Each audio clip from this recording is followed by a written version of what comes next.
تین دن کے بعد جب امام امیر المومنین علیہ السلام کی شہادت کی، ان کے زخمی ہونے کا دن ہے، اس کے بعد 2 دن آپ کی شہادت کا ہے۔ ہم سب کا فریضہ ہے کہ امام کی اس مصیبت کو نہ بھولے، لیکن مصیبت کو یاد کرنے کا مطلب یہ ہے کہ ہم مولا کی مصیبت کو یاد کریں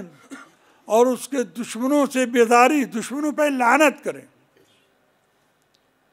تاکہ ہم امام کے محبین میں، امام کے ماننے والوں میں خداوند عالم ہمیں محشور کرے۔ ہمارا فریضہ ہے کہ ہم معصومین کی مصیبتوں کو ہمیشہ یاد رکھیں۔ مومنین معصومین کی مصیبتوں کو یاد کرنا گویا یہ ہماری ہدایت کا سبب ہے۔ اس کا نتیجہ یہ ہوگا کہ ہم ان کے دشمنوں سے بیدار ہوں گے،